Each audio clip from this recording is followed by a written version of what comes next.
Okay, good. Good to see so many people, and good to see quite an age range. How old are you, the boy in the green? How old are you? How old? 5? Wow! And how old are you? 9. That's quite old, really, 9. 5 gets to be young, yeah? Good, good. So let's also just have it, whilst we're doing audience participation, let's get just a show of hands who's the first time here at the London Buddhist Centre. Oh, great, masses of you. Good. It's very good of you to come out on a day like today. It's dreadful, isn't it? To come and hear about the mystery of enlightenment. Oh, here comes somebody else looking to the here. Once again, if you follow the hands, they will guide you inexorably to a cushion, which is what you'll need, yeah? So follow the hands. Keep following the hands.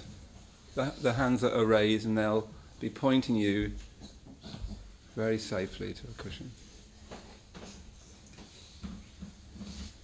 So yes, congratulations everyone for coming out on a day like today. That's great. I'm down to talk about the mystery of enlightenment, which is actually the third time. Do you want to sit yourself down? Yeah, great. It's the third time recently I've been asked to talk about enlightenment. Makes you start to think it's a compliment, that I might know what I'm talking about. Recently I said to my partner's youngest daughter, I'm giving a talk. And she said, what are you giving a talk on? I said, enlightenment. And she said, that sounds boring. So hopefully, it is boring. Well, exactly. We have the voice of wisdom already. It is boring. It is a bit boring. So do you just want to just perch there? Come in. Okay. So just sit on the side there. Yeah. Or fine.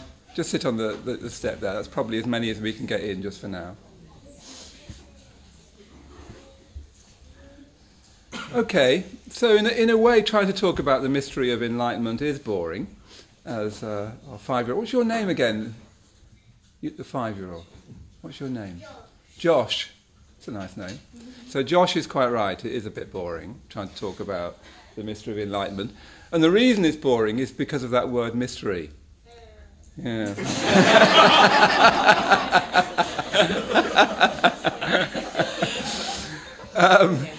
With that word mystery, what happens as soon as someone talks about the mystery of something, people nearly always go on to try to explain it, don't they? They nearly always go on to try and say stuff about a mystery. But the whole point of a mystery is that it's a mystery. In other words, it's beyond all kind of saying. And enlightenment, whatever that is, and let's be really clear that I don't know what it is, because I'd have to be a Buddha to know what it is, and you don't know what it is. So we're all pretty much the same. The reason it's a mystery, the reason anyone denotes anything to be a mystery, is because it goes beyond saying. It goes beyond words, it goes beyond conceptualization. You can't talk about it. And the Buddha himself was very, very clear about that.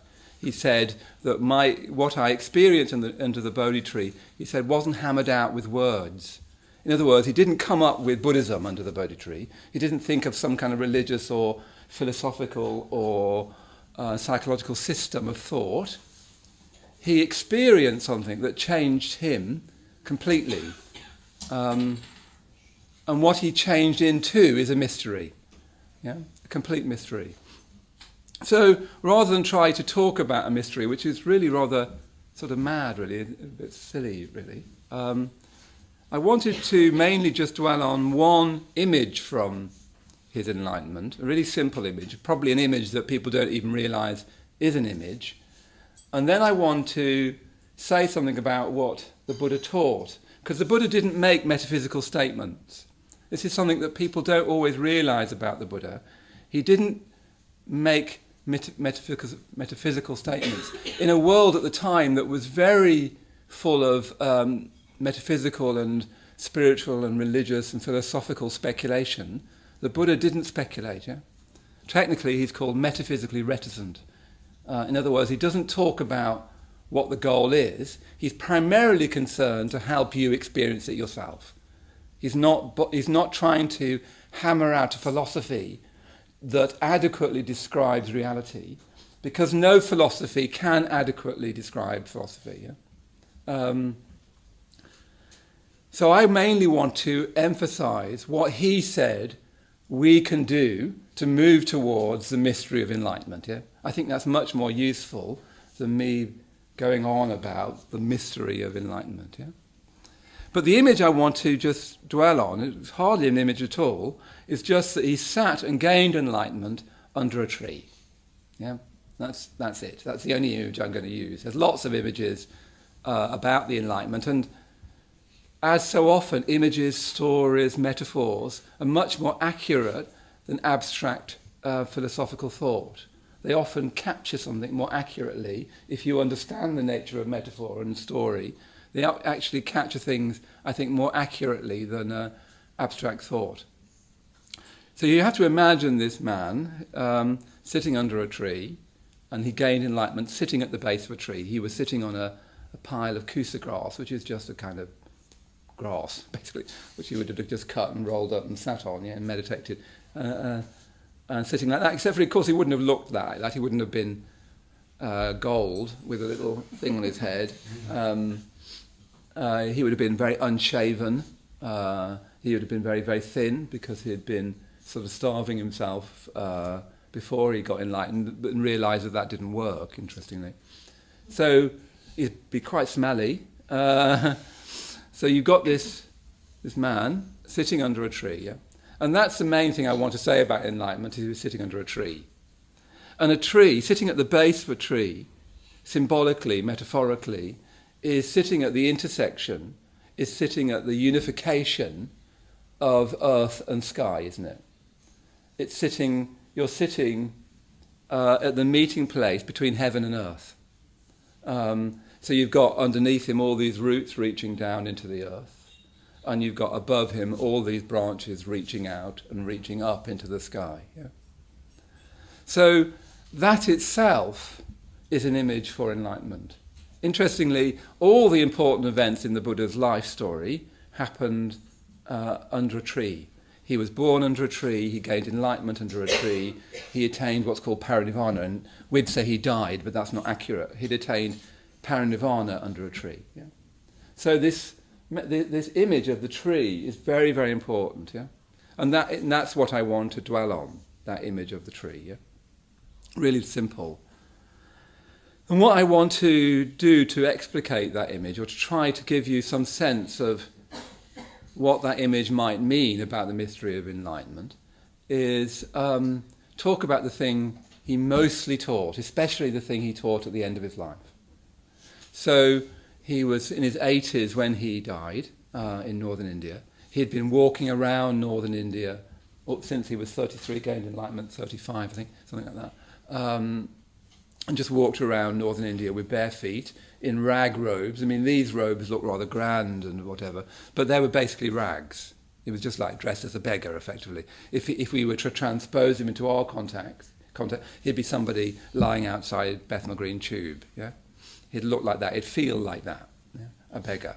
And he just walked around all of that time teaching all kinds of people, everyone you can imagine, from kings to prostitutes, from murderers to, I don't know, you name it really, yeah? Shopkeepers.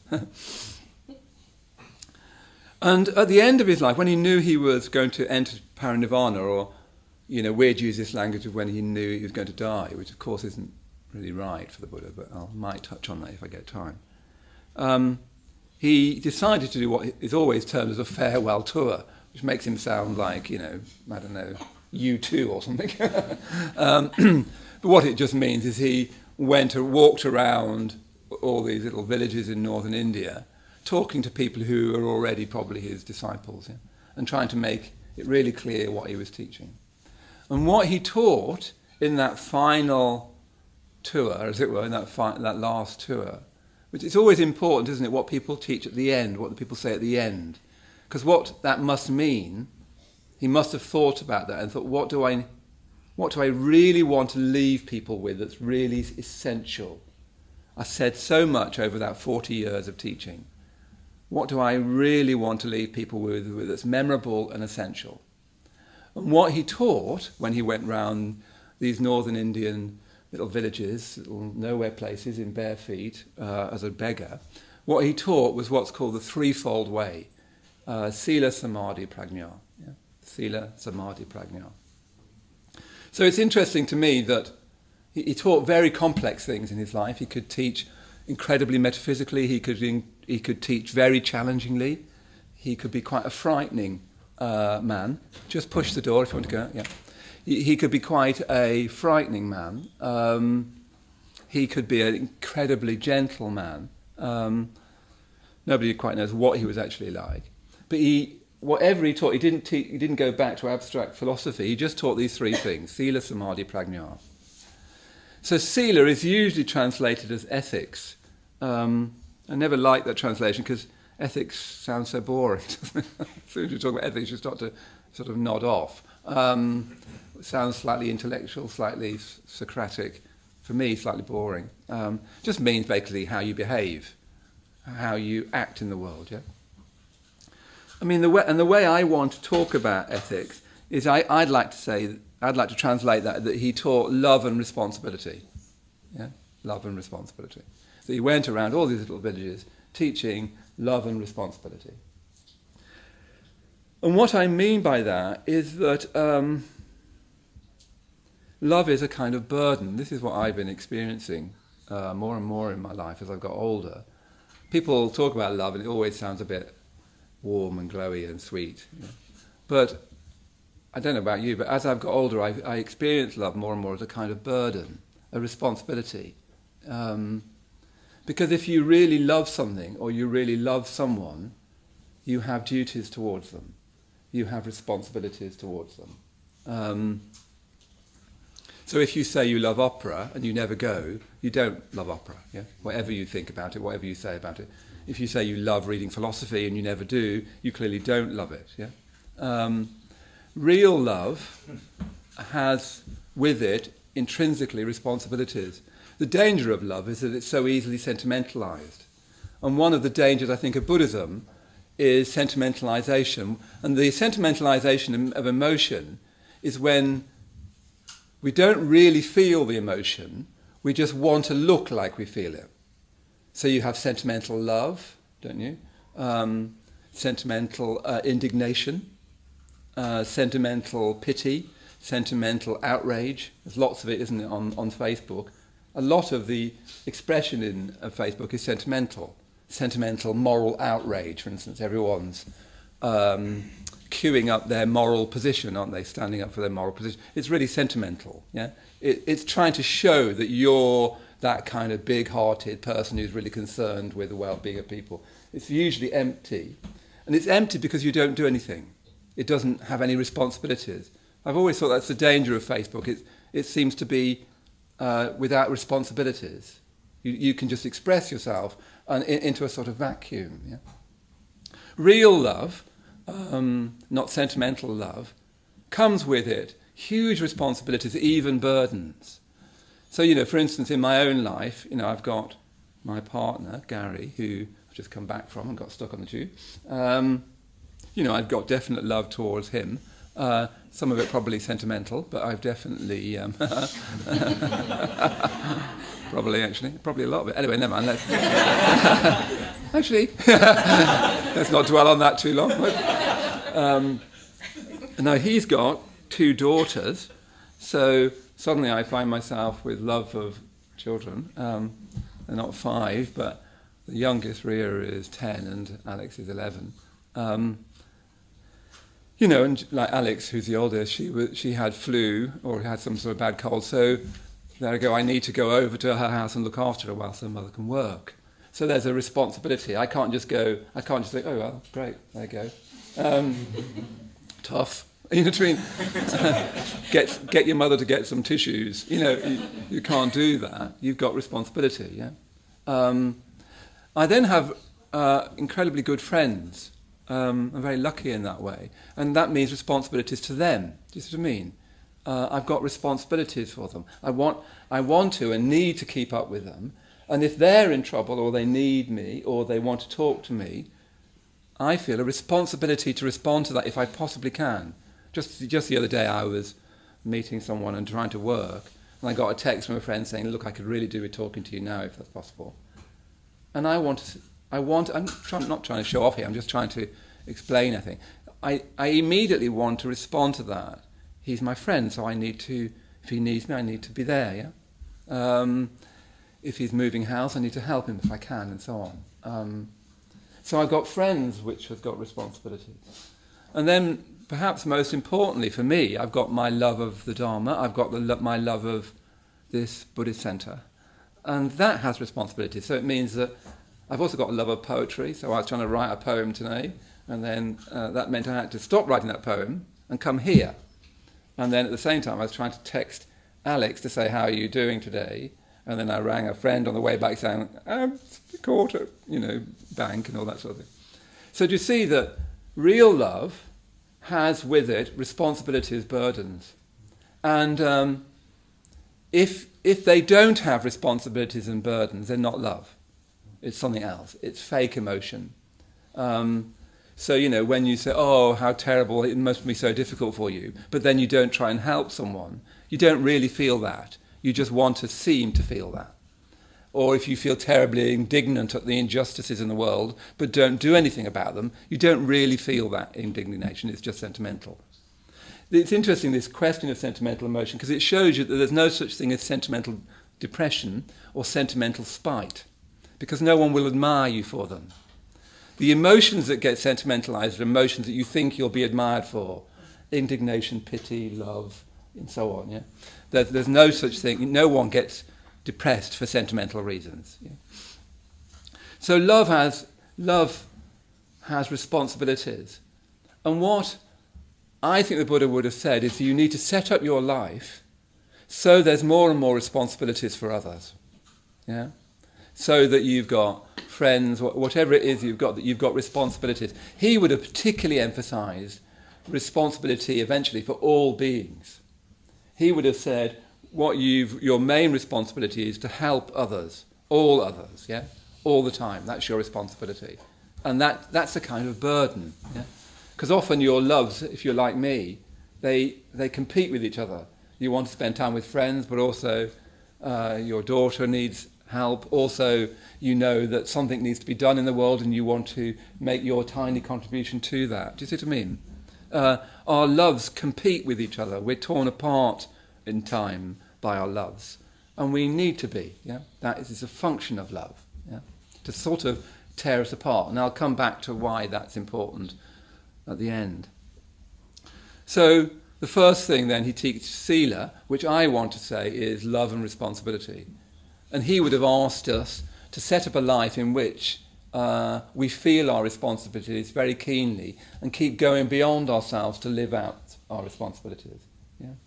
Even that terrible word, duty, he would have emphasised that, I think. And I'll say why at the end, I think.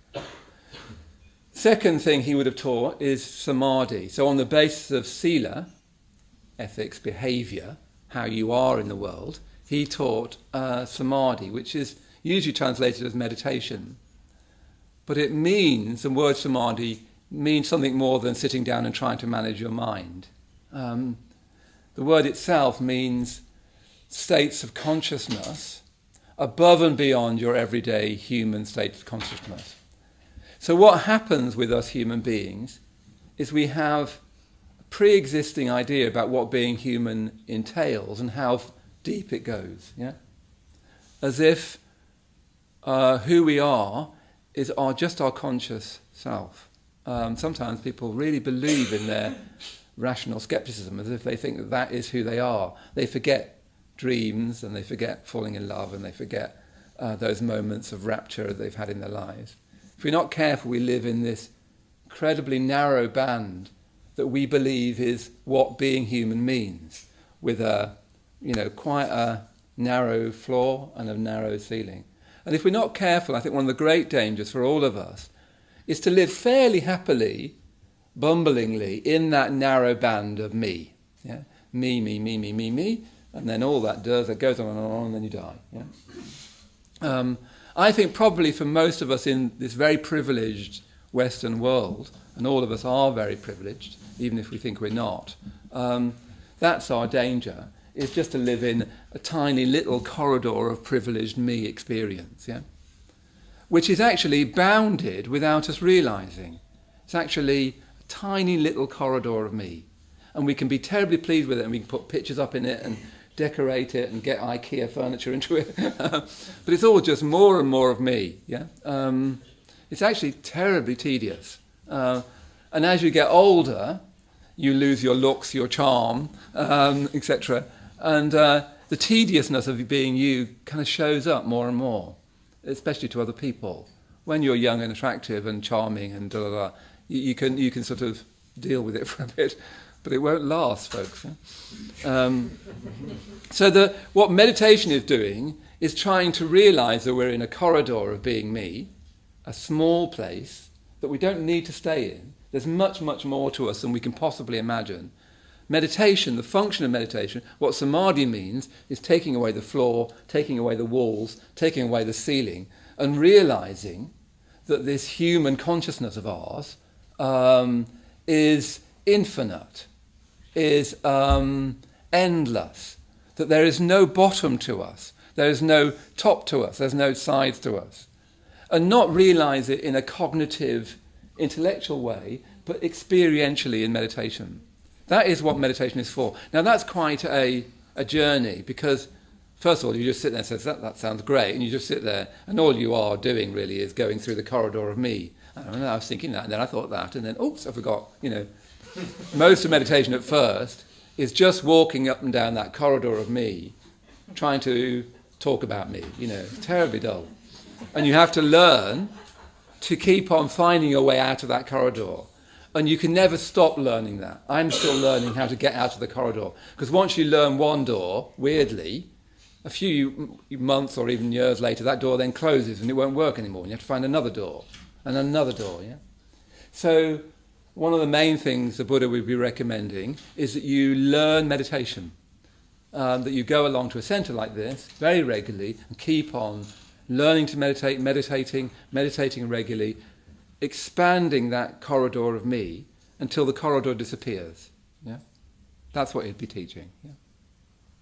And then the third thing he taught is prajna. So on the basis of Sila, behaviour, love and responsibility, how I want to talk about it, the burden of love, yeah, the real burden of it, the fact that if you really mean your love, it will gradually tear you apart, because you'll find more and more things that you need to love. For me, it's poetry, my friends, my partner, the children, being here, teaching here, going on retreat, trying to understand the Dharma. They're all different loves, yeah?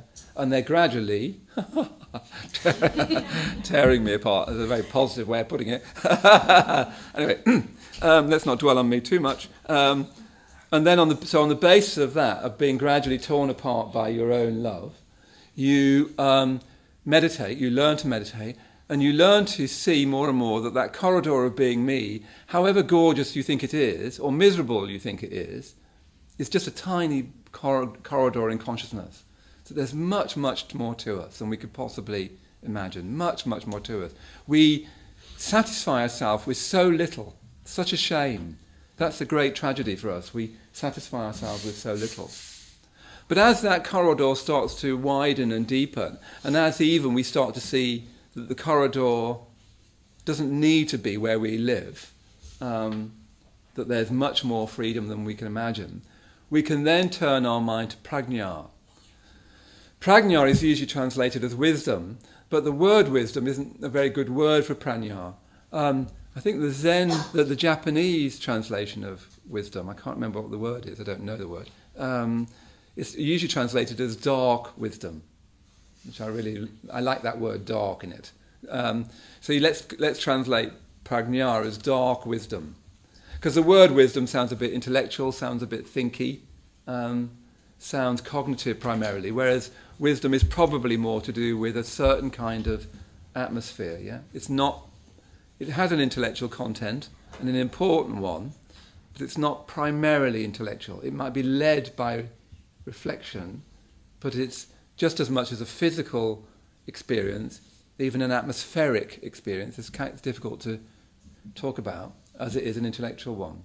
So prajna, dark wisdom, means using this newly enlarged, vivified mind that we've created in meditation to reflect on the nature of reality itself.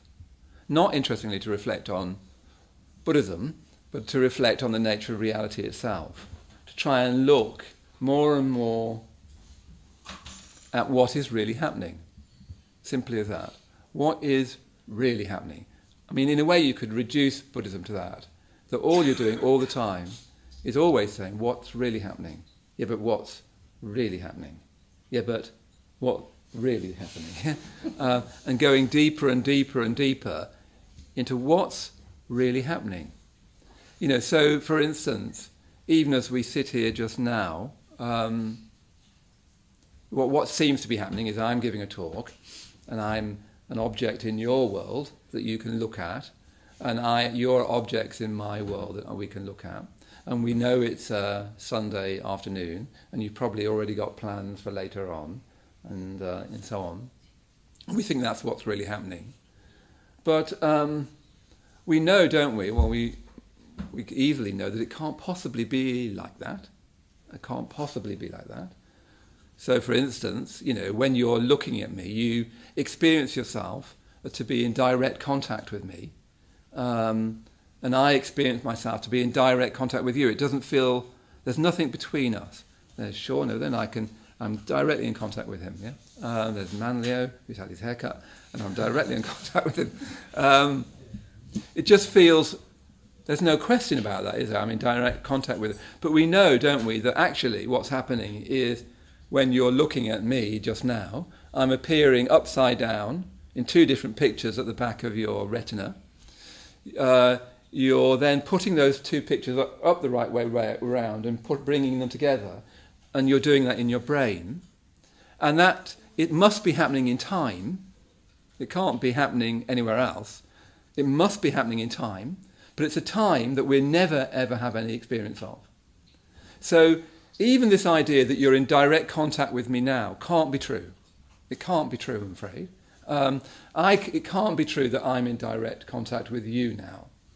Something deeply mysterious is going on.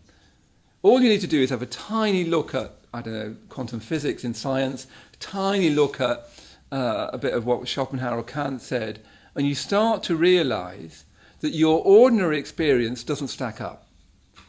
Space and time, me and world, all those things which are foundational to having any experience at all, you know, space and time, causality, an inner me, a really existing me and a really existing world. All those bedrock assumptions that are so deep you don't experience them as assumptions. None of them stack up. They don't work. If you go into them more and more, even intellectually, even cursorily intellectually, they don't stack up. Our intrinsic assumptions of life can't be right. So what you're trying to do in prajna is see what is the case then. If this being and consciousness as we experience it now, moving through time, moving in space, with a really existing world out there and a really existing self in here, and we have therefore all these other ideas that grow out from that once this really existing self dies, it's like the death of a computer in a box. The computer is dead and there's just an empty box now, and the box is called the world. Yeah, all those bedrock assumptions that we take to be facts, for instance, when you die, nothing happens, that's the end. All of those, they're all beliefs, and they don't stack up. Yeah? They really just don't. It's nothing to do with Buddhism. You look anywhere, any depth, you'll see that your assumptions about life can't possibly be true. So there's definitely something that's going on now, isn't it? Spooky. Diddly-dum, diddly-dum. That's Doctor Who, for those of you who are old enough to remember. Oh no, he's come back, hasn't he? None of it. So what you're trying to do with prajna is penetrate a consciousness that does make sense, to try to see how things really are, because they can't possibly be how we intuitively pre-consciously assume that they must be. That can't be right, yeah? So that's what wisdom traditionally is, yeah? Is seeing that your basic assumptions aren't my basic assumptions. And they go so deep, things like my suffering as opposed to your suffering, death and what happens at death, all of those basic assumptions, they're beliefs that don't stack up. So what is really going on? What is really going on now? What is really going on in this life of ours? The only way you can answer that is to become a Buddha. What a Buddha is someone who knows what's really going on. Except for they don't know it in that cognitive sense. They are it. They are what's really going on. When you become a Buddha, you become a whole new species unto yourself. It's not even really quite true to say you're a human being anymore. But it's that no category is sufficient. You're not a god either. There's no category apart from, I suppose, Buddha. So that's what the Buddha taught at the end of his life. And he taught those things so that you yourself could experience the mystery of enlightenment. Yeah? He taught Sila, love and responsibility, so that you were pulled apart by the good, but pulled apart by your love. Another thing I meant to say about Sila is, for practical purposes, most of us, when we practice Sila, what the Buddha would say is turn up the good. Don't worry too much about, I don't know, little things. You know, you get scratchy there, you do this not very well, da, da, da. Don't worry too much. I mean, worry a bit, but don't worry too much about your shortcomings. We've all got them. He would emphasize turning up the good. What contribution do you make? What do you give? What good do you do? By which he means for others. Turn all that up. Yeah? We've all of us got particular strengths and virtues. You know, I've got friends who are much, much more intelligent than me, much wiser than me, much something else than me. But I've got my own peculiar, particular strengths and virtues. And the Buddha would say, just turn them up. Keep really turning up those strengths and virtues. Yeah? And then he taught Samadhi, this breaking out of this corridor of me, so that we realise that our deep underlying assumptions aren't true, and that we realise that consciousness goes far beyond our imagination. And then on the basis of that he taught prajna, reflection, not a very good word, but trying to penetrate into the nature of reality itself. Now the thing that strikes me about those three things is they're all wisdoms. Yeah? They're taught as a path of a regular path, Sila, Samadhi, Prajna. But actually they're all wisdoms. The more you genuinely love others, the more you have to go beyond yourself. And if you do that enough, it becomes wisdom. If you really start to experience other people's pain as your own, if you really start to care for others, especially those that you're not attached to, in other words, especially those that you don't get anything back from, the more you start to give, the more you start to genuinely love, not sentimentally love, the more you'll just go beyond that corridor of being me. Yeah? The more love becomes wisdom. Yeah? And then Samadhi is wisdom, because the more that you start to expand that corridor that we pace up and down on, that beautifully decorated, IKEA-filled corridor of me, the more we expand that and go beyond that, that becomes wisdom, because it goes beyond who I think I am. Yeah? So as soon as you start to break down any sense of a narrow, fixed me, you're experiencing wisdom, even if you think it's Samadhi. So actually all of those paths become wisdoms. Yeah? Do you see what I mean? Sila becomes wisdom. If you love properly, genuinely, it becomes wisdom. If you meditate properly, genuinely, it becomes wisdom. And of course, if you reflect on reality, it becomes wisdom. And that takes me back to the tree. Yeah? So what I take from that is that that Sila is going out to others. So that consciousness, human consciousness, to become wisdom, needs to keep going out to others. Just as the overspreading branches of the tree go out and out and out. Yeah? The tree wouldn't live, the tree wouldn't stand. Do you see what I mean? If it didn't arch out if it didn't spread out, if it didn't reach out. Yeah? And that's true for us. We won't live, we won't prosper unless we're going out to others, yeah? To all others, to all beings, not just to human beings, but to all beings, animals, etc. This is why vegetarianism and veganism is so important in Buddhism, because we're trying to go out to all beings. And if you don't go out like that, you won't prosper. Yeah? But if you go out without going down, you'll fall over. And I have met people who've tried to do that. They try to be good, but there's not enough roots. There's not enough dirt. There's not enough feces. There's too much.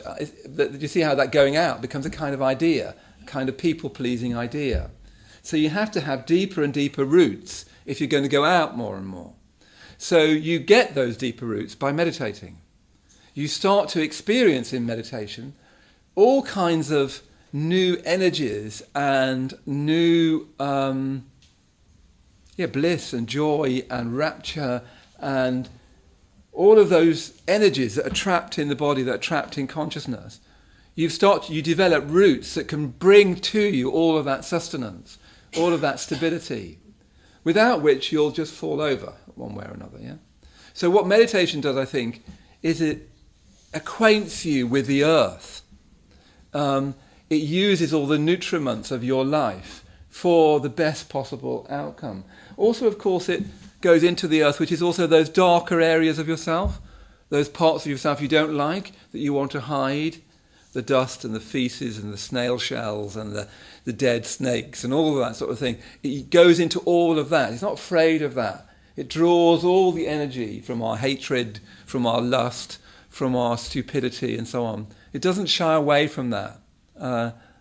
The Buddha again and again talked about the earth like that. He said, when you spit on the earth isn't disgusted by it. It isn't appalled by it. So you're trying in meditation. You're finding earth more and more and more, and you're not afraid of the earth. You're not disgusted by what you see in yourself and what you see in others, even though sometimes it is disgusting. And then, so that's meditation. But then you need this upward dimension of wisdom. Yeah, without that upward dimension, there isn't really a tree. There's just a bush. Which you can't sit under and gain enlightenment. You've just got a bush, a little prickly bush, and it's not comfortable. So you've got to have that trunk. See, so often when we think about the tree, we think about its trunk. You've got to have that upward dimension. Do you see what I mean? You've got to have going up into wisdom. So that's what I mean about that image being an image for enlightenment itself. And you see that it's a natural image. It's just about what we're like. And if we were to grow fully, that's how we'd grow. We'd grow down into our roots, more and more and more. There's so many roots under a tree, a whole other tree almost. It's like the obverse of what's outside, inside. We're doing that in meditation. We're learning more and more to gather all that sustenance, to get all that energy. Then we're reaching out to others with love. And that becomes the beauty of the tree, doesn't it? And it's often what people love about us is our love, yeah? It's often how we love ourselves, is we love ourselves loving. We can't love ourselves abstractly. We love ourselves when we love others or something. That's why love is so important, is that's how you love yourself, is you just need to reflect on what you love, yeah? And you love yourself for loving, yeah? And it's what people love about us. It's our leaves that catch the sun. And then you've got this upward dimension of the trunk. You've got this reaching up to wisdom. Okay? So that is what wisdom really is roots going down, branches reaching out, a trunk reaching to heaven. Okay, let's finish there.